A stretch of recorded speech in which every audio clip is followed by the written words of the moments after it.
Hello and welcome to Left Coast Live. It is Tuesday, July 21st, 2026. I am your host, Deter McBusiness, joined as always by the one and only StatPath, stateless patriot of the Central Valley. We are California lefties coming at you with national politics coverage as well as some local California politics coverage. And today we are catching up because it's been a long time since I've been on my own stream. Oh yeah.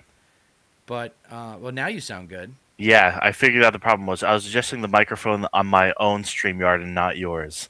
Okay, there we go. Nice. That's what I'm talking Yeah. about. Nice. So we got it all figured out. Well, excellent. Yes. Well, Yeah. it's a hot one on the West Coast. Oh For God, those yeah. of you that are from other parts of the country, I understand that the East Coast is getting slammed with some weather right now. Yeah. But it is hot as balls where I am in California.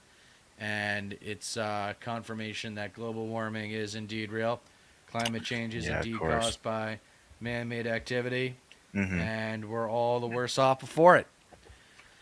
Exactly. Speaking of, so I don't know, what do you want to talk about today, man? There's a lot going on. There's a lot we can discuss. The typical Iran shit. It's just like never Oh gonna yeah. end. It's. I have Plenty to no talk about there, expectations yeah. there. There's the end of the World Cup. I was thrilled to see Spain beat racist Argentina. Mhm. We have Argentina has been exposed Hmm. this last 5 weeks. Like the social Yeah. media barrage that Argentina has taken for being just an explicitly racist country is Yeah. just, yeah, it's written into their constitution, dude. No And there's a kidding. song that they sing where it's like the Brazil about South American countries where they say the Brazilians came from the jungle, the Colombians came from this, the Peruvians came from the mountains, and the Argentinians came from boats. That's the song that kind of reveals their like, yeah, they prioritize white European Yeah. immigrants for the last 100 years or whatever it's been. I Disgusting. don't know. Yeah. No wonder. I mean, the supremacism of the countries makes more and more and more sense now. That's disgusting. Yeah. I mean, it's no wonder Israel likes them so much. Yeah, and not to mention that like their leaders get along fabulously with the Trump administration as well. Yeah, but we have a lot of good things to talk about. For example, like, I mean, a lot of what I think we do here is almost like a group therapy session where Hmm. we see what's going to happen if the country's going to improve. And right Yeah, now, things yeah, are getting a little bit better with certain election wins. There are signs of yes, hope. Um, there are things to be optimistic about. So, the purpose of this YouTube channel, I feel like, is to kind of hedge everyone's expectations and make sure that they understand that it's going to take longer than we expect it to. But like the yeah, popularity of Israel and Zionism is only going to go south. yes, That's the only direction that Zionism is going. For the yes. rest of our lives, until Netanyahu's out of power, until they've paid reparations to Palestine, like probably for the rest of our lives, the brand of Zionism is going to be in the fucking trash bin. Totally Um, agree. and then the other thing is the establishment. I still don't see, and this is my frustration with a lot of these other lefty YouTube channels where they act as if people like Hakeem Jeffries and Cory Booker and even a guy like John Ossoff are progressive, and they're not. Hmm. They all are operating under this assumption that the free market is going to be the source of solutions for our society, and it's just not. Yeah. We still have so much growing up to do. I mean, every now and then, Well, what I've got to do, because my algorithm sends me, the algorithm will send you stuff that you're more likely to like than not. yeah. So I have to constantly go into like, you know, uh, I love Trump on YouTube, or like, Sure. like for Iran war, like actively searching for counter arguments out there. Yeah. And it is amazing to me how sizable still the Zionism is in this country. Oh, Still, big time. even on the left, even on the Yeah. left. Yeah. I mean, one thing that's, I mean, really funny about that is like, um, there. I mean, obviously the algorithms are suited to. like our uh interactions most of all. And so like I notice like the more I interact with like negative shit and like argue with idiots on the far right, the more that shit pops up in my feed and whatnot. And it's just like I try to curate it in a way that um doesn't basically like so that way I don't see it as much, because it's definitely a frustrating thing just getting in those loops and those cycles, because like a lot of these people, you're not going to change their minds. And not to mention, these are people that are really, I've noticed this a lot more lately. A lot of these people are actually just like not real. Like they're not actual real accounts. They're not actual people at Yeah. all. Right. A lot of them are actually like, because you'll even see it too. Like you'll like even on random pages that aren't even like posting anything political or like ornately political. You'll see accounts that are obviously like part of a bot farm for engagement, and they'll comment something that's super controversial or hyper nationalist, some just hugely bigoted kind of sort of thing, you know, and get like a bunch of heart reacts or what have you. And it's obvious that these accounts only exist, and this is mostly on Facebook, but you see it on Instagram too, and like obviously all over fucking Twitter. Like Twitter is like the bastion for this shit. But with Meta's Facebook especially, you see that like these accounts only serve to drive up engagement and rage baiting people, and just uh, every single time it's in support of some far right politics, Yep. like either in this country or in other countries. Like if it's always in support of the far right. And of course, these major tech platforms don't do shit about it, Right. because they're. I mean, what is it to them? You know. I mean, back during the first Trump administration, it was more like a finger wag, like a crackdown, like um, extremism is spreading because of these algorithms that the social media platforms are allowing to fester, Right. and so they actually changed a few things. But once Trump got back in office again, they basically flipped the course. They just reversed on fucking everything, and Yep. so that has allowed all these bots and engagement farms and whatnot to continue acting like real people and just spreading absolute total nonsense and bullshit in service of the far right. So is there? I think there is a way to buy YouTube subscribers, right? Like you can I you. wouldn't doubt it. I Yeah, haven't. I've never looked into it, but I I've thought I been saw on interested. Reddit.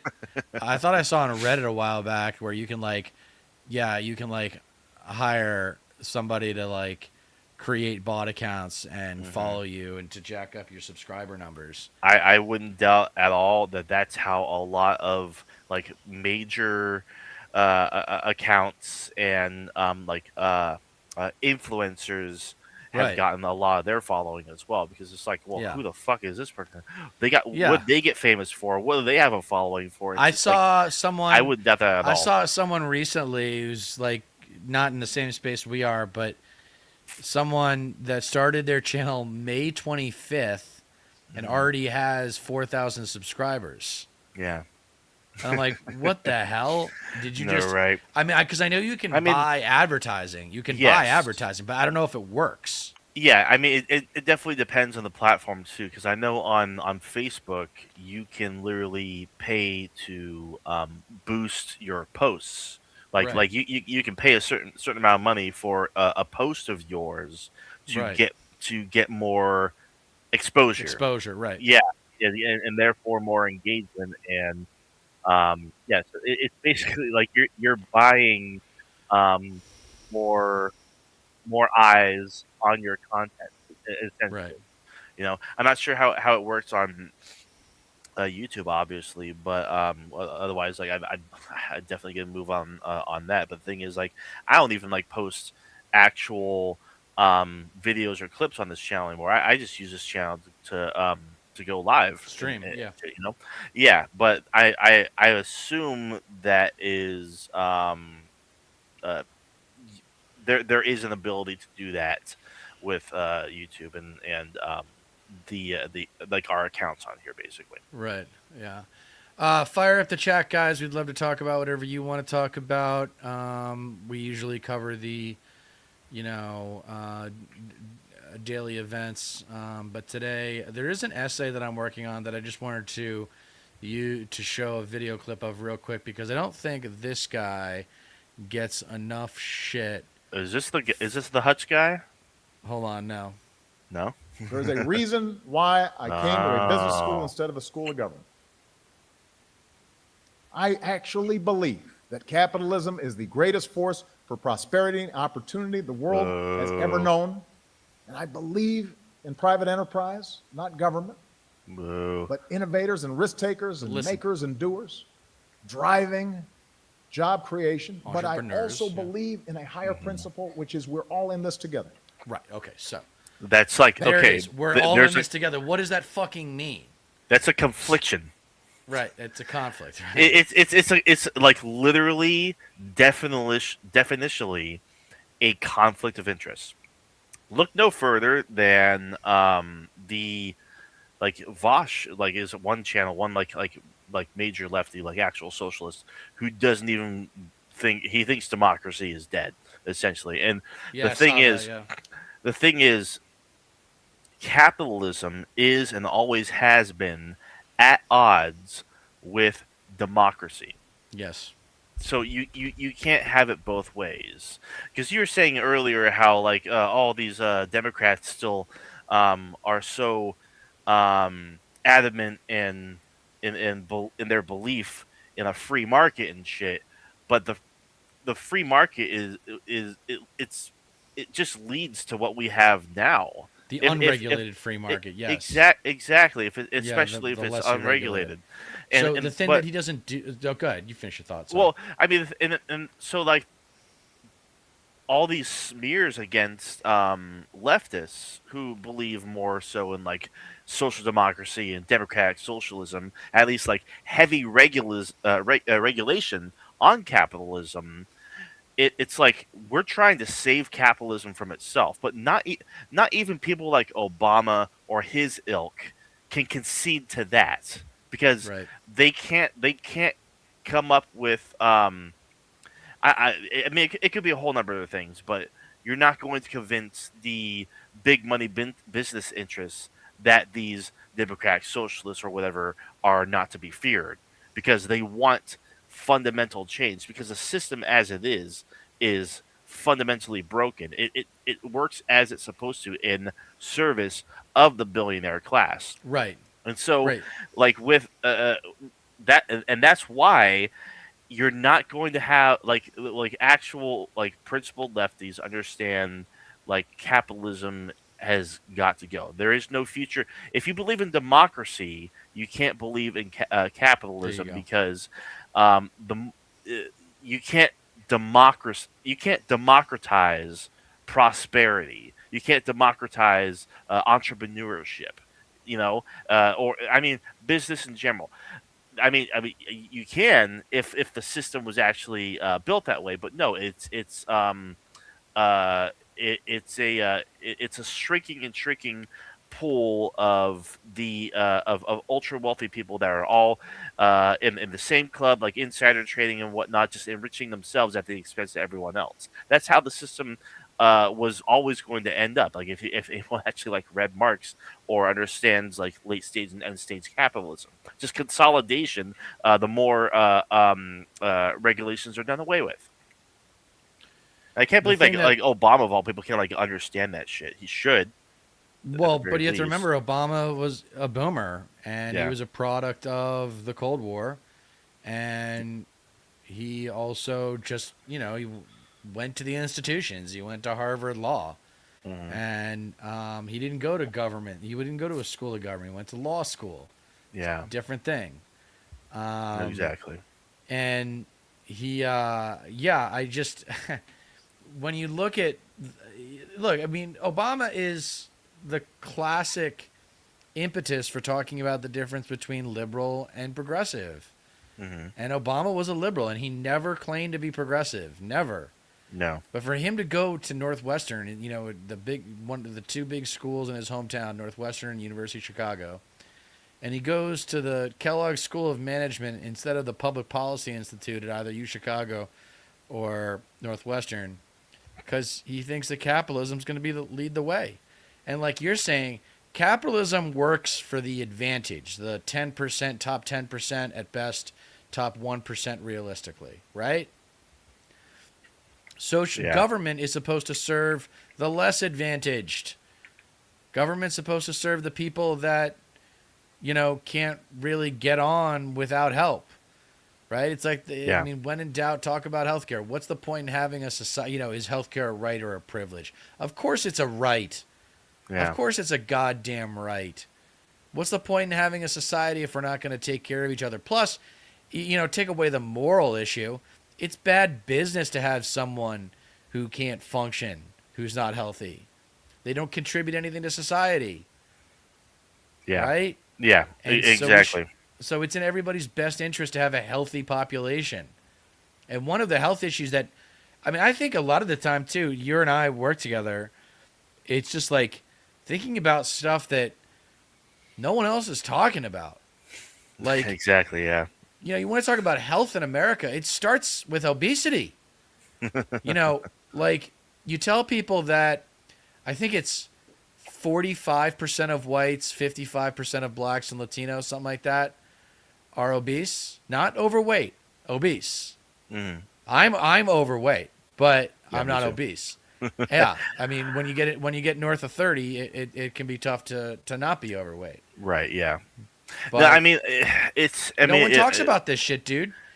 right. It's And no really one's like. talks about and no one's talking details. Mhm. Details and specifics are what I Yeah. encourage everyone to keep an eye out for whenever you hear about people who are either politicians themselves or people who are talking about politicians. Are they giving specific examples to make their point? Because a lot of this stuff, like, for example, I saw an article today on Instagram, and it was just a race baiting article. Not a race baiting, it was a rage baiting article. Mhm. It said, "Does the DSA have a woman problem?"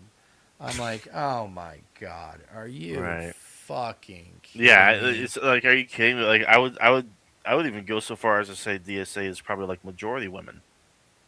I don't know. It doesn't even matter because it's not an issue. It doesn't. No, of It's course not an it's issue. a not. But It's that's the not an beautiful issue. thing. Yeah. I say the DSA is where identity politics go to die. Yeah. Right? It actually is. That's the beautiful thing about it. As someone who grew up in a conservative household, that was, the epitome of that culture of the illusion of meritocracy. Yeah. It's very Right? intersectional. Yeah. But in DSA, it actually is kind of a meritocracy, Yes. where if you have the best ideas, with the caveat that there are some ideas that do get lost in the shuffle. But Yeah. if Yeah. you can pitch, they're doing what I wanted them to do now with Emma Vigeland. They're Mhm. doing the sessions with Emma Vigeland on the labor unions and stuff. Yeah. Yeah. The labor Majority force stuff. report. Majority report really is like an indispensable outlet that is always putting out good content. And it's really nice that like whenever they do like live shows and like long form discussions, they do bring those kind of figures into to talk about this, that, and the other. It's great. It's really fantastic. Yeah, you were mentioning something earlier that I wanted to touch on, but a big thing about because you were talking about the obesity epidemic in America and whatnot, and like I do in some form or another, I do think Americans like really do have it really good, but it's like they Not in our food. the, Not when it comes to our food. exactly. Yeah, like I don't even fucking consume high fructose corn syrup. Like Good if I for see you. that I'm a or like sugar addict, dude. yeah, no, I get it. Yeah, it's like so I have to stay away from that shit. It's like whenever I actually do consume sugar, it'll probably like be a little bit in my coffee or in my alcohol. Like that's the extent of it. Yeah, because like anytime I eat candy, it's just like oh, I just broke another tooth. It's Yeah. fucked. You know, sodas too. Like shit. I'm glad I swore off sodas generally. But like it comes back to one of your tenets basically. Americans, I think broadly, especially like the worst among us, or I guess the more susceptible among us, to be more fair, would rather go with what's easy rather than what's right. Yeah, yeah. Yeah, you know. The human behavior is guided more by what Hmm. is easy as opposed to what is right versus what is wrong. Exactly. Yeah. People don't think in terms of right versus easy. They think in terms of right versus easy, or sorry, right versus wrong. They think in terms of right versus easy. Yeah. And I was onto that before fucking uh, Harry Potter was. By the way, I used that in my Right. Yeah. essay, but I said that back in high school or in Y- college. I Yeah. said that I Yeah. had that all the way back in 2005. I said that in a hot tub. I'll never forget with one of my smarter friends. I'll never forget. I was at a hot tub and we were all Hmm. talking about like how most people are fucking idiots. Yeah. Most people are fucking idiots. I mean, that was my biggest wake up call in high school in general is like just being surrounded by all these folks from all these elementary schools and nearby middle schools that are now all in this big old high school together. It's just like, why is everybody here so much dumber than I am? Right. Like generally speaking, like Yeah. and that's what kind of like got me. Like I felt like more like an outcast like than anything because it's like people's interests or ability to engage with me were just so baseline and banal and just not just not interesting or unique. Well, I guess that's why. I that's like mean, one of the reasons why I'm like hesitant to run for office is I'm like, is this country even worth saving? I mean, I mean, yeah, God, like we've got so um, much. You're up against so many people that just you and I, just being straight white guys, are gonna have a hard time with. right. And I mean, we're guilty until proven innocent on a lot of things, and yeah, you got 70 to 75 million people who are gonna want you Hmm. dead, and then you got 50 million that are probably like on board with with what you're saying, and then you got to convince another 25 to 50 to get on board, and that's what it takes to become president, Yeah, and to get on board with what you're selling. yeah. You need to be like But this idea that major we've had like talented. I mean, I was thinking about it. We haven't had a good president in my lifetime or your lifetime. Hmm. I Yeah. haven't had a good president. Reagan, George H.W. Bush, Clinton, W. Hmm. Obama, Trump, Biden, Trump. No, none of them were good. None of them. No. And it's generational. That's what. Again, here we are again with something that no one's really talking about is Hmm. generational resentment. The value of generational resentment. They were in charge Hmm. when these things happened. All these problems are 45 years old. These problems in our country did not just spring up when Trump got reelected. Yeah. Okay? They didn't just start 10 years ago when Trump got elected for the first time. They have Yeah. been ruminating. They have been Yes. in the oven for 45 fucking years. Yeah, and he's just like exacerbated all of them. I mean, to get into the whole Iran thing, it's like it is like the single biggest blunder in like modern American history. It puts the Iraq War to shame. I mean, we haven't even put boots on the ground yet. I mean, knock on wood, but the diminishment of the U.S. military and our ability to force project our stance in the world, especially geopolitically, is just shattered. It's fucking shattered. Like Right. we can't even protect our own bases in the Middle Yeah, because we got East. It, 800 of them. yeah, well, I mean, like worldwide, but yeah, like we can't. No, I know. I Yeah, mean, yeah, because everyone fucking hates us. exactly. Yeah, and like with the infrastructure damage over there, because we can't actually we just can't keep our fingers off the trigger or anything like that. Is now gotten to a point where um, like the Bab el Mandeb Strait is now pretty much closed. The Strait of Hormuz is still closed.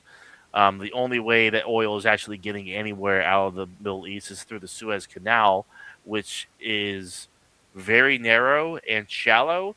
And so, like, for those giant oil tankers to actually get anything out, and have to sail like all the way around the world, fucking around the entire continent of Africa, would take an extra 30 to 45 days, and they can't ship as much oil anymore Right. because it would weigh down the ships too much, and they get stuck in the Suez Canal, and all of a sudden you have the entire global like economy ground to a Yeah. halt. So they can only like carry like half of what they're able to regular like as they normally would.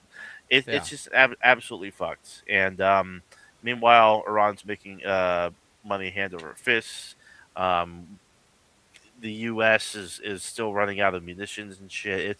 It's just an absolute nightmare. And um, like I was saying earlier in previous streams, how we are in for the energy crisis of a lifetime, Yep. a huge energy shock, and that's still absolutely to come. Oil and gas prices are going to explode before the end of the year, for damn sure. And our strategic petroleum reserves are nearly empty. Yeah. hmm Yeah. It's awesome, man. We're doing It's all right. it's all because Trump, one, can never ever admit that he was wrong.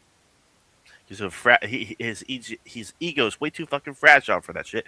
And two, all of this is just a cover for not being as transparent or forthright with the Epstein files. Right. You know, and not to mention, I mean, the third caveat is Israel really wanted this and basically dragged the U.S. into it. I mean, that's from the very beginning. It was essentially admitted that well, Israel was going to strike anyway, so we had to join them to protect our assets in the region.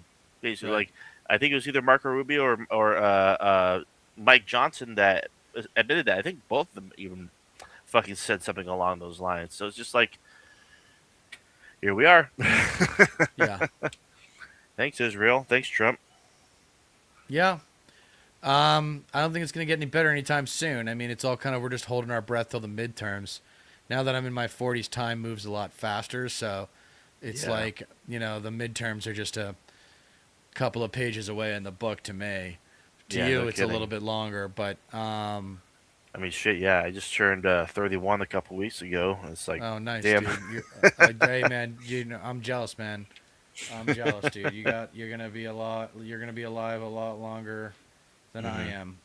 Um, So I don't know, man. It's like I part of the reason why I haven't been coming on is just it's the same old shit. It's just the same old shit, and the left is still like cannibalizing itself Yeah. with neoliberal establishment shit. And this guy Javier Becerra is coming. I saw Tallarico's having a tough time in Texas because Jasmine Oh yeah. Crockett won't campaign for him, and Is she like essentially undermining him? It's not really. No, she's not really actively undermining him, hmm but black voters in Texas are pissed, and they're pissed that their candidate lost, and they don't like the way that Jasmine Crockett was treated. To which I say, this is politics. Yeah. Toughen the fuck up. We are Yeah. at war. Suck it up. Yeah. We're at war. We're at war, guys. Yes. Like, Exactly. seriously. Yeah. Like, we're at war. I mean, if you can get everybody to agree on the contextual circumstance of it, we are at war, then all of the it's my turn and all that shit kind of goes by the wayside. Then it's Yeah. like, okay, how do Right. we defeat MAGA? Like, you're Exactly. gonna let Paxton be the next senator from Texas? We have a chance at a Texas Senate seat, and Yes. we're gonna get caught up in this narcissism because Yeah. that's what it is. I mean, and I'm hmm sorry, like I know there aren't a whole lot of luminary black female politicians. We need more. But I'm just telling you, as an objective observer, Jasmine Crockett did not have the goods. Right. She did not quote data and statistics at her fingertips. She wasn't No. a great storyteller. She talked about herself a lot. Yeah. Um, and also, too, when you did even the slightest bit of digging on her and you looked at her money, she's in bed with crypto and APAC.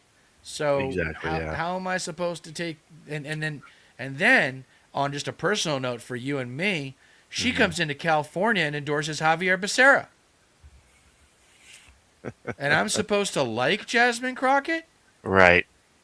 I mean, come on, guys. So, and look, I don't really like Tellerico that much either, but he could go in there and be, a vote, right? Yes. He could Exactly. It'd be weaken the Republican Party. it would be momentous for damn sure because it really like it shows um how much more blue Texas is than people are willing to admit. Yes. Because Do you know what I Texas mean, have that Florida doesn't? I mean, huh? a lot, but do you know what Texas has that Florida doesn't? Why it's more blue than Florida? They have major academic institutions. Yeah, I was about to say The, education. Texas Yeah. actually Texas actually has some pretty amazing schools, Yeah. and that means something. That matters. Hmm. And Florida has nothing. Florida has UF. Yeah, I mean that's pretty much it. I think so. Recently, CNBC put out a recent. Yeah. No, this was actually really recent. This was a little over a week ago. Because you know how every now and then, I mean, it's not just CNBC, but like certain polling groups and survey groups or whatever will put out like the 10 worst states and the 10 best states to live in and whatnot. They actually put out a recent study regarding all that shit. And so, like, they have the 10 worst states to live in for 2026. And let's see here. They all I think, red. I think, yes.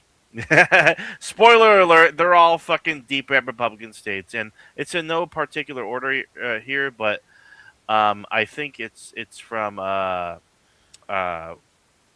from worst to like least worst. Arkansas is on the list, obviously. Oklahoma, and then Alabama, Missouri. Fucking. Okay, this is from 10. This is from 10 to 1, This and from then CNBC. Utah. Yeah, Yeah, Utah, Oklahoma, Georgia, Missouri, Utah. Louisiana. Utah Yeah, is better. Utah is better than that. Utah has some amazing skiing. yeah, Louisiana is also can be near New Orleans. Louisiana is pretty sweet. yeah. I mean, Wow, Texas is Indiana. on here. Texas is the worst state to live in. Yeah, actually, no, that's the second No, worst. Tennessee. Ten- Tennessee is the worst state to live in. Like, yeah, like comparatively, because the way they do it, they like do a quality of life score out of 290 points. In comparison, the 10th worst state to live in, Arkansas, they scored 103 out of 290 points. And compare that to Tennessee, and they only scored Dude, 64 out of dude, 290 points. Texas, Texas is so ripe for the picking. These Yes. these red states, I think Texas and Tennessee are really ripe for the picking. Because if Yeah. things are that bad there, and the federal government comes in, Right. and it's like, yo, your state sucks at solving problems, so we're gonna solve the problems for you because your state Yeah. government's incompetent, and you could flip those states. Right. I don't Yeah. know. That might be optimistic of me, but I also think that we can transcend a lot of the political norms by shifting racial resentment towards a generational resentment. Yeah. No, I completely agree. Um, That's a running yeah, theme of mine. yeah. I'm just like it's baffling as to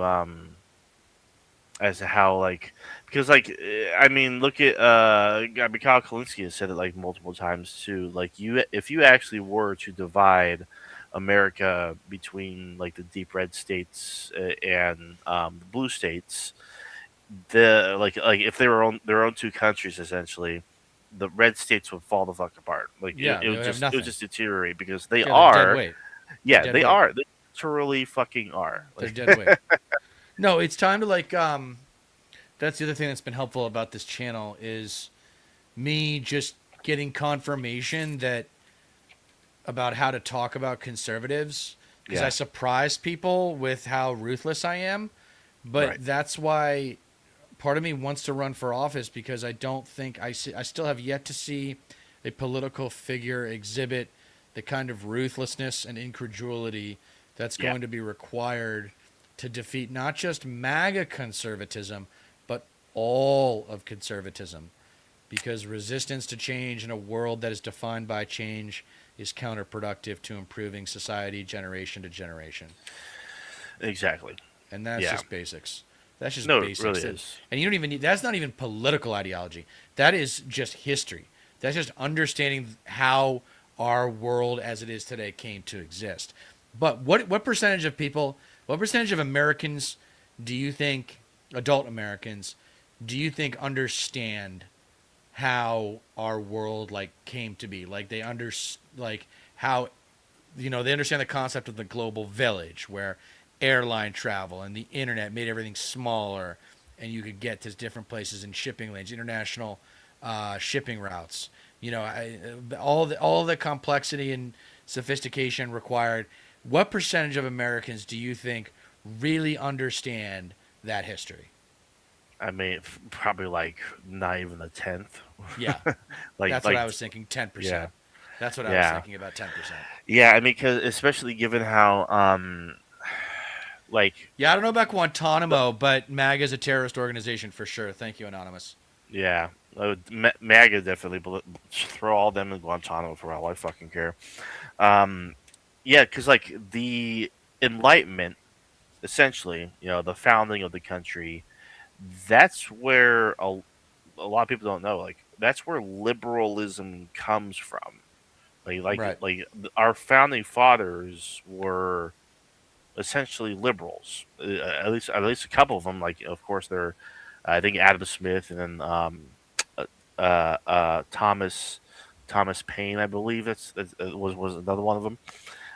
And that is just so foundationally fundamental to our country. It's like not even the liberals of today are even like stand by those principles. Like it's it's come so far because like you were saying in the beginning, how a lot of these milk toast centrist Democrats are so adamant about like getting back to the free market because like it's like, oh, I mean what's happening with capitalism right now is really bad, but we can bring it back to a really a sensible place. And it's just like, well, in order to do that, you need like massive regulation. You need a uh, an aggressive tax code, and you definitely need some redistribution of wealth, like to start to get like even remotely back on track. But it's it's just a fantasy, you know. Right. Yeah, and another thing I think that a lot of socialists, like, something that Gen Z and millennials. I don't know if Gen Z is more like this, but I know millennials are. Hmm. We're we're not obsessed with getting rich. No. Like, we want to be comfortable and to be able to go on a couple of trips every year, Yeah. but I don't need a yacht. I don't need a 50-foot, $100 million yacht. Yeah. Like, I don't need a helicopter. I don't need a private chef, even. Private chef would be nice. Yeah. But, No. Exactly. No. Exactly. but I It's mean, I don't need all the I don't need to be Elon Musk. And the Gen Z people, though, the Gen Z folks, they might be a little bit delusional about how much money they're going to be making. But if you can yeah. get people to accept that, like, okay, first of all, the odds of me becoming a 1%er are exactly that, 1% or less. And then secondly, do I even care about becoming a 1%er? And Yeah. when you get that, blows people's minds. You kind of break through the barriers there with those questions, and then they're like, okay, instead of preserving the right for everyone to become a billionaire, instead of preserving the possibility of self enrichment, what's a bigger priority? Preserving that, or making available the basics for everybody, Yeah. like healthcare, education, environment, housing. Yeah. These are basic things. These are Exactly. basic things. Yeah. I mean, a big thing too is like Gen Z has fucking nothing.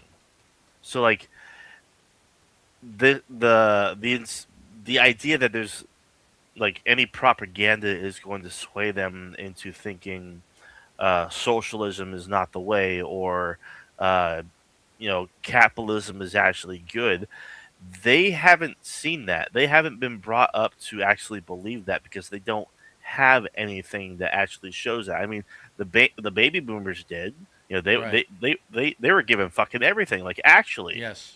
And like, it was easy, it was simple, it was the American dream. That's just non-existent today. So, is it any wonder why younger people are so um willing to accept socialism as an alternative economic system? Like, come on. Well, it's they it's don't have not the rocket science. baggage. They don't have the baggage of the Cold War.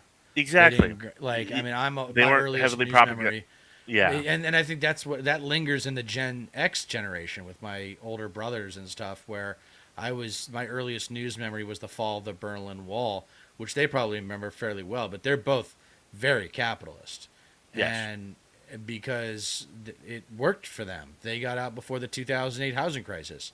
I graduated college in 2006. Mm. So I was working for a year, and then housing crisis fucked everything up, Right. and Yeah. that we're still recovering. I argue that the nation itself, and we can go on a fun little tangent here. Hopefully, our viewers like this, and I'm not going to stick around much longer because I can't. I have to do Sure. short periods of this because it's just like I just don't Hmm. like doing it. But I think that this country still hasn't recovered from the JFK assassination. Yeah. Pretty much. I mean, yeah, I completely agree. I mean, for fuck's sake, you still see, like, if you're at, like, at the grocery store or whatever, there's still tabloids that bring it up. There's Hmm. still tabloids that fucking, like, uh give you, like, little crumbs about it, like new details. Like, that's been going on for fucking over 60 goddamn years now. It's Yep. and I mean personally, I think the reason for that is because the government was absolutely involved with it and has needed to like keep that gas lit. Just keep gaslighting Americans into believing the narrative, essentially. Right. But I mean, at least at that point, you had a Democratic Party which was committed to the premise that government is good because people are good. Hmm. And the Reagan Revolution had not happened yet. So you still had the possibility of strengthening that relationship between government and citizen. And a lot of people don't know that JFK was trying to talk to Khrushchev to end the Cold War. Hmm. And he was also, there was something else. He was also talking to MLK through his brother Bobby. Yeah. Um, but that obviously all took, some more time with civil rights to get there with that. But at least they did get civil rights done in his lifetime, or in Bobby's lifetime. Um, Yeah. anyway, yeah, I think it's just and it was a generation in charge then that they had a sense of duty, they had a sense of obligation, a sense of leaving the country better off than the way they found it, and Yeah. that's not something that the boomers took. So then you got to go into though. It's like, okay, well, who raised the boomers? Then it's like Hmm. greatest generation. So is it partly their fault too for not instilling those values into their kids? Right. No, exactly. And then we get into something that my friend Andrea Rosowski from this space has made me aware of, where she suggests that the nuclear family, as it was defined in the 1950s, was really a psychological precursor for fascism. It Yeah. socially conditioned us to accept fascist organization, not just Hmm. fascist governments, but fascist institutions, just the culture of fascism, to be Hierarchy. allowed. I mean, you look at patriarchy. Patriarchy is just fascism. It's just oriented Hmm. towards the man being in charge, Yes. No, right? exactly. And that's literally fundamental to the United States as a whole. Like, the 50s were really, like, the period for mass social programming. That's essentially, like, it was eventually, like, people switched from radio to TV, and that's Right. like that was just like perfect. Like you can easily manipulate and mass brainwash an entire fucking population, like with uh, programming. Yep. Like yeah, I completely agree. It's just like, and that's with McCarthyism of the time too. It really was just like, oh, like we need, like the whole idea was we need like authoritarianism to rule. We can't have Was the any paranoia of the Soviet Union too? I mean, yeah, those were the that too. days when foreign policy reigned supreme. I mean, Yeah. you had a president in Dick Nixon that literally did not give a fuck Hmm. about what Yeah, happened but in the country domestically. All he cared about yeah. was foreign relations.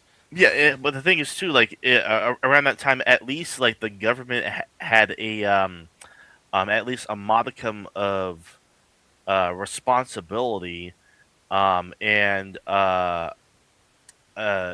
essentially like a duty for Yeah. lack of a better term, because it's like there was competence for Right. they understood like well, people should still have their basic needs taken care of, and like we actually believe in science, we celebrate science, because like I do want like everybody to take like uh, just understand that, like by omitting, like okay, so this whole lettuce thing, like with the cyclosporia, the outbreak and whatnot, this through the nuclear family, we'll have to check that Can you one go out check for that sure. out? Yeah. Thank you.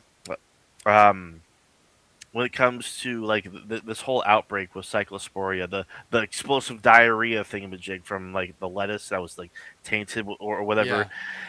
like the mainstream media has never been more complicit in protecting corporate interests, and like you can, like there's no better example, because by omitting the source of the cyclosporia outbreak as being directly correlated with the Trump cuts and the Doge cuts, and like the deregulation under Trump, and by like RFK under the HSS and whatnot, which include like obviously the testing of our water and all of our produce, and just basically gutting the agencies responsible for monitoring all like the spread of these diseases and shit, and assembling any sort of task force to actually handle an outbreak like this. Like the media is complicit. Like they're Yes. like by just not mentioning any of this at all, because they no longer criticize Trump in any meaningful way, shape, or form, even though this is 100% the fault of his administration. And so all of it is in service of capital and maximizing profit at your expense. Like fuck, like if you get sick, fuck you. Right. Like Medical bankruptcy. as long as the companies, like I'm almost certain like Taylor Farms is probably like bribing the government just to like fucking keep keep their gravy train rolling and shit. But like it's the same shit. Like this wouldn't have happened if there weren't like actual, if there weren't deregulations and like staffing cuts of these agencies, Doge cuts and funding cuts and shit. This wouldn't be happening. The same thing goes for the screwworm outbreak as well. Hmm. With cattle, and the rapid spread of like the Lone Star tick, the tick that apparently if you get bit by it, like it makes you allergic to red meat. And it's just like fucking, it turns out like the government actually does important work and is responsible for very important jobs. So it's like there's your fucking example right here. It couldn't be more clear. But like for the longest goddamn time, conservatives and Republicans have tried to tell you, sell you a bill of lies, fucking that like, oh, the government's actually really bad, really evil, and regulation gets in the way of uh, prosperity and all this fucking bullshit. Whereas it's like, Yeah. I mean, a lot of these protections have been in place for a goddamn fucking reason. Yeah. And I back to the Obama video really quick just to bring it full circle. Yeah. He talks about capitalism and private enterprise, and the word that he didn't use was entrepreneurship. Yeah. Like he doesn't even get specific because he doesn't know because he never worked in the private sector. That Hmm. entrepreneurs like Steve Jobs, like Bill Gates, like a lot of other people who have invented a lot of cool things, right? And a lot of useful things. And there will be more of those. That's great. When the nascent part of those businesses, when they're solving a problem for the American public and the American consumer, they deserve to be compensated for that. But when they Hmm. become their own conglomerate, that's a bridge too far. When you become Walmart and you're starting to Yes. destroy sectors, when you Yes. go on from competing on a city block, now you're competing for the entire state or the entire region, like Walmart does, then that's like. And again, here we are. Like, why does no one else talk about politics like this? It's so easy, Yes. especially with how prolific these corporations have become Hmm. over our lifetime. They were bad. It was bad when I was a kid, but Yeah. now it's even worse. Yeah. It's It's so much worse. Everything's more consolidated. There is not yeah. near. Look at telecom. Look at telecom. Telecom's got three major players, and everyone's getting ripped off. Yeah. Yeah. I mean, it's really simple too. It's like the mainstream media and their pundits broadly, generally, just across the board, go out of their way to omit these discussions because their bread gets buttered by advertising from Yes, these same exact corporations. right. They are the ones that line their pockets. They are the ones that make sure that these media companies write those checks and keep the narrative flowing, or at least lack of a narrative. And here we are. It's as pervasive as it's ever been, and like even with like independent media, it's like a lot of people are trained on classic media and whatnot, and so a lot of these things just get lost in the details or just aren't. It just doesn't register. Right. Yeah, I mean, that's right. Yeah. All right, man. Anything else you want to touch on? Well, I figured we end off on a little amusing notes and Sure. basically um, talk about my jury duty experience. Oh So, yes, let's hear all about jury duty. Yes, that'll get us some subs. so I um have you done jury duty before? Not in a long time. Not in like 15, 20 years. So, but you have had the experience, like Yeah, you've yeah. actually. But when I was living back east, though, so it was Okay, pre 2010. Yeah, okay. Well, what was the experience like for you? it wasn't so bad. Massachusetts had a one trial, one day policy where you would, Really? yeah. So So you'd it wouldn't show up. drag on So like just be a maximum be of one day. interesting. So like Yeah. you wouldn't like have a day for jury selection and then the trial will Right. begin. It No, goes you on get for a couple selected and you days. do the trial that day. Or you That's get nuts. selected, you get to leave, then you'd come back and you'd Hmm. have a scheduled day that you were going to be a jury for a trial. Right. So it was actually Okay. it was actually pretty sensitive to people's schedules. That's actually really cool because I mean shit with my experience it's just dragged. I mean fortunately so like I was set aside for the 7th to the 14th, but like obviously the weekend that weekend and Monday the 13th didn't count. So Right. that was the potential for how long the trial might have actually lasted. But it started when I actually got the summons back in May. But I sent in like a like an excuse or whatever like that, whether it was like I'm not gonna make it. I'm going on vacation later on in the month, like because in May I ended up taking that Vegas trip. And I think it was by the time I got back because I just like didn't pay any mind. I was like whatever, I'm not going to attend. I think it was by the time I got back where I got like a letter saying, "Oh, your request for a dismissal or whatever to be excused was denied." It's like, well, shit. So I got a hold of them, and I told them what happened and everything, blah blah blah. They told me, okay, so July 7th is when you gotta come in and take care of whatever. So, like, okay, so I figured I was just gonna go there and show up to just clear up those details basically, and then like actually see like when they're going to schedule me for actual jury duty. Turns out because I can show up in my work uniform, I take my work truck, just like fuck it. Like I'll let my branch know. I'll let my work know. Like, hey, I'm probably gonna be busy for the morning. Just try to clear this up. Like, so just keep everything on standby for the day. See if any technicians can take my work. Show up, and according to them, it's just like, oh yeah, no, you're actually here for jury duty. You're here for the real thing. And so I'm like, well, shit. I got a juror number, a badge, and everything. And there, it ended up being 124 of us that were there for jury duty. And this is like in the middle of a city of like 320,000 people, but the county itself is like, I don't know, like 500,000 people, fucking maybe a little bit more than that. Um, so I it ended up like getting reduced down because obviously they had the judge came out, explained everything. Like, if you need to be excused or have reasons where you can't be here financially, like you need to pick up kids from school, whatever, go to the clerk and they'll figure it out, whatever. So it ended up just being reduced down to 30 people. And so we make our way to one of the courtrooms, and they randomly selected 14 people. I happen to be one of them. So after like they did a whole like basically like an interview process. Basically, the attorneys there as well as the judge going through and interviewing the jurors to see like how biased you'd be, or like if you knew anything about the case or the defendant.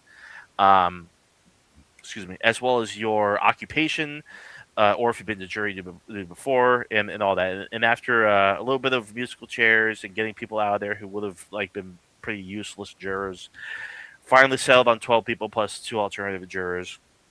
And it was a DUI case. And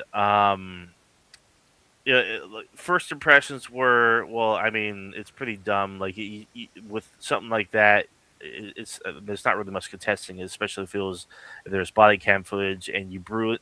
Like the defendant, she had blown into the breathalyzer twice, and one of them, the first one was .09, the second one was .08, and so at first it was like, I mean, this is that should be like pretty cut and dry. Like what is there to contest, you know? Right. But as time went on, and the prosecutor brought forth evidence, brought forth a witness, which was like the CHP officer that did the arrest, as well as a forensics analyst, like expert from the DOJ, basically, who basically nailed like to a T, like what her BAC level would have been, because she claimed she drank a couple White Claws, and the way she calculated it was like yeah, it makes sense that she blew that much in the breathalyzer.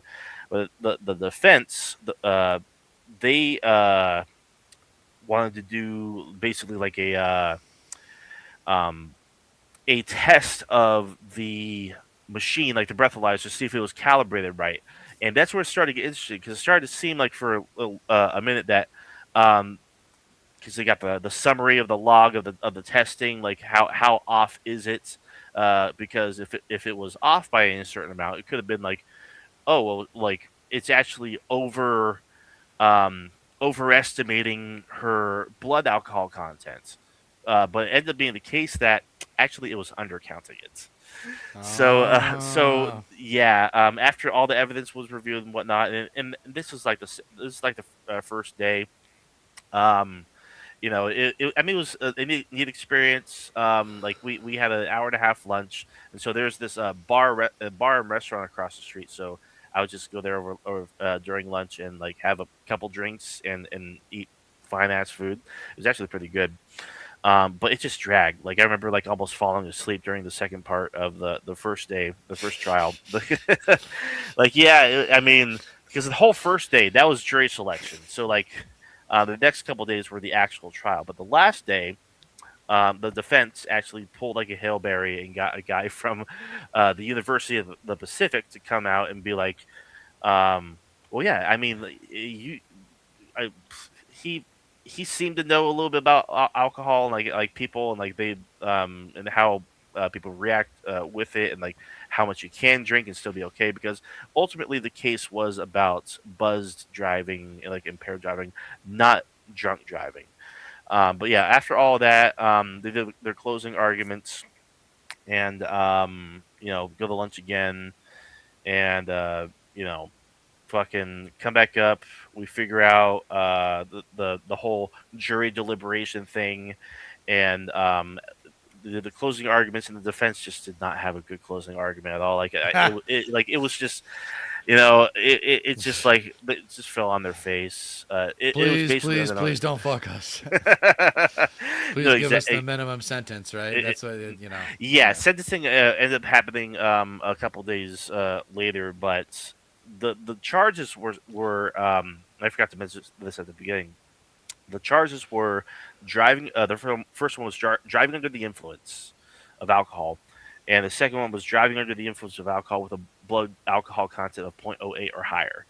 And so ultimately, like, it was That- pretty much undeniable that both of those ended up being like we were going to charge guilty, Convict. basically. Yeah, Yeah. exactly. So um, we head to the jury Convicted. deliberation. Yeah, because you can't talk about the case at all. Like, you can't talk. You Right. can't do any research on it. You can't talk amongst the other jurors. You can't tell friends or family. So when we finally get into that jury deliberation room and the bailiff leaves, we all finally get to sit there and chat about it. And but first we had to pick like a four-person, like a foreman or a forewoman for the jury. Sit there like awkwardly for a little bit. I'm like, so does anybody want to volunteer?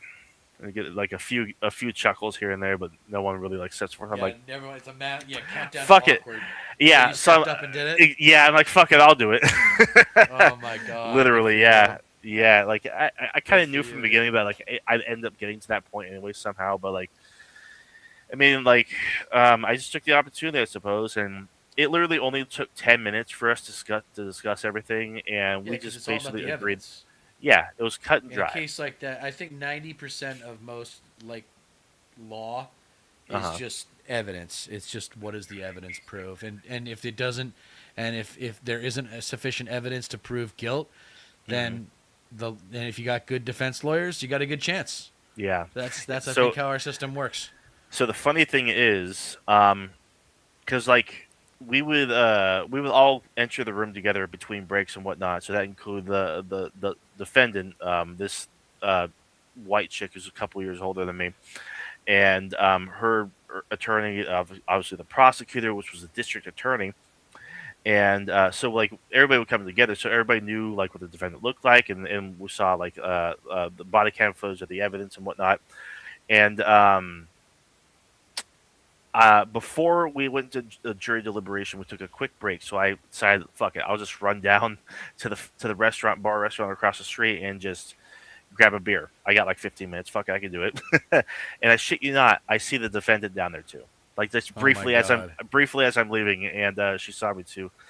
And so we get back up and like we basically figure out, yeah, she's guilty, and I get the things ready with a guilty verdict for both counts, and head back in like literally not even 10 minutes because they made it seem the judge made it seem like we would we would have like all the following day because this is Thursday, but we also have Friday and the following Tuesday to deliberate as well. But it was like, no, like we're done. So we had to wait for everybody to reconvene and assemble. So they had to like Oh no. they had to fetch the defendant and get the attorneys from their offices as well. So we had to wait a little bit, but went in, gave the judge the guilty verdicts. They read it aloud, and just sit there awkwardly, just trying not to make eye contact with the defendant or anything like that. Because like I did have some sympathy for the situation, like seeing the body cam footage and because when they did the field sobriety test and whatnot, she seemed fine, but like I mean, it was just enough to the fucking CHP officer, I guess, to conduct the breathalyzer tests and yeah, that's ultimately what happened. But like afterwards, I go back down to that restaurant again for just a beer. It's just like, damn, like I could have been at work this whole time, but whatever. It's whatever, And I shit you not, the defendant comes up Oh and god. asks like, "Hey, can I sit next to you?" And I'm like, "Sure, go ahead." And then we just start chatting about the whole case. You start talking about the whole thing, and like one of the first things she asked was like, "So I just want to know like what was it that ultimately led you guys to um, the guilty verdicts?" And I was just basically like, I mean, Yep. the evidence was pretty much undeniable, and there's no other way. Like, if the charges were like slightly different, then like maybe there's wiggle room, but like no. But like I like some of us did have sympathy for you regarding the whole thing or whatever, blah blah blah. According to her, the public defender, because she was initially going to plead guilty. She was actually just gonna like avoid trial entirely until she talked to this fucking public defender dude, and he convinced her like, no, this you probably got a winning case here. Like you can take this to court and win it. Like it's only a point oh eight. You say it's like we like those machines, those breathalyzer machines. They're probably not even like proper. Right, not even properly calibrated. Right. Yeah, yeah, and so like he gave her this false hope basically like the whole time, whereas she was already just like I'm just gonna plead guilty and get a what's called a wet and reckless instead of a DUI, and now it just ended up being futile because now that she went through the whole ass trial Now she's gonna and get got DUI. convicted guilty on both counts, she got the DUI. Yeah, She's gonna get her license suspended probably for like a year or something. I don't believe so. Okay, so we're chatting up more, and she's like, you know what? I mean, I was gonna have a celebratory drink or like a drink whether or not I was going to be like guilty or not. So like, fuck it. Like, so we just sat there and just drank some more beers and just chatted about the whole experience, talked up a bit more, and That's funny. like I kid you not, because we were sitting there like maybe for like an hour, and asked what she was doing for the rest of the night, and she was like, "Probably gonna bar hop over to this hole in the wall on the other side of town," which I knew where it was. I was like, "Oh, that's cool," and because she was like, "Gonna play pool, or whatever." I'm like, "Can I come play pool with you?" And shit, you not. The foreman for the jury on a DUI case went and partied with the defendant. No shit. like we went to this hole in the wall bar and just like got some more drinks and whatnot and just partied it up. And like she's a regular there, so we got to tell the story over and over. So it's like, yeah, this is the guy that gave me the guilty verdict. It's like, yeah, this is the chick that gave a guilty Convicted. verdict to. Yeah. So it's Oh my like, God. yeah, it's a really neat experience. But according to her, she got her sentencing a couple days later, and I guess she had to do like 18 months of like DUI classes and whatnot. She can still drive, but she has to wear an ankle monitor, so it monitors like how much alcohol she drinks and whatnot. And it's just it was just quite a freaking crazy experience, dude. But with that, I don't have to go to jury duty again until 2028, Nice. and I even like because at the beginning I was like, I could just get out of this. I could say, oh, I'm too busy with work or I can't afford it. But I was thinking to myself, I can afford to be here. Like I honestly actually can. So I might as well stay. But like I'm in a group chat with my branch, my coworkers, and they're like, you should just say something fucked up. You should just tell the judge that you believe this horrible thing and that horrible thing. They will let your Yeah. ass go in a second. I'm Yeah, just like, usually, yeah. yeah. That's I the way thought- you get out of him. He's like, you tell him you don't believe in God or like you're an anarchist or something. or like super racist, just such Yeah, shit like just that, like Yeah, exactly. But I was like, no, I'm too honest of a fucking person, so I ended up just like going through with it and everything. No, it's good. The Um, system needs more people like you and me as being jurors. Right? Yeah, I couldn't agree more. Actually, especially given through what I went through and all that, and like what I learned, because it really was like, it was like witnessing a play and like a class at the same time. Because like I learned a shitload of things about how the CHP does his job, how field sobriety tests work, and what alcohol does to your body, and like how much alcohol does what.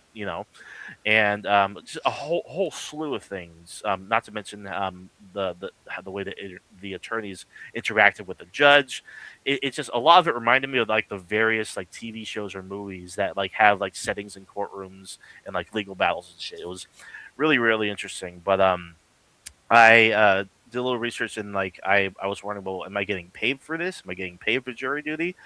And I I thought it said because the thing on the AI summary said, yeah, jurors actually get paid $15 an hour plus the mileage to drive. No, it turns out it's only $15 a day, and Oh no. that's only after the first day of the trial too. Just like fuck. So I got to work extra to make up for it. But I mean, it didn't hurt me too much. Plus, I made friends with a chick that I gave a The guilty verdict defendant. to. So Jesus. yeah, just absolutely nuts. Really, really neat experience. But that was jury duty for me. Yeah. All right, man. Yeah, Well, that was a hell of a story. yeah, I'm yeah. glad you told it. I didn't realize that it was such a an eventful jury. I knew you were the. I knew you. Well, you told me you were the foreman, but I didn't realize you had like this Oh whole yeah. fucking story with this I defendant. That's I hilarious. couldn't I couldn't wait to tell either. Like I've only told it to a couple other people so far, but that was like yeah, that was the gist of it, and it was a fun night. I ended like partying harder than I'm even used to as well. We played a bunch of pool, had the jukebox going, like had the touch tones thing on my app and whatnot. Just kept on feeding money into it. Yeah, it was a good time. Nice. Really unique experience, and yeah, I really needed it given how fucked up my week before that was. But yeah, good time. Right on, man. Well, I think that's a good note to end it on.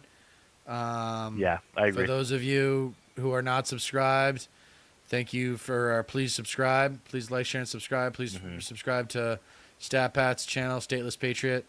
And I guess we'll see you guys again. I'll be on this space tomorrow at my usual time of 4 o'clock Pacific, There you go. 7 p.m. Eastern. And until next time, we're just going to remind you that you don't get change in America by asking nicely. Everybody have a good night. See you next week.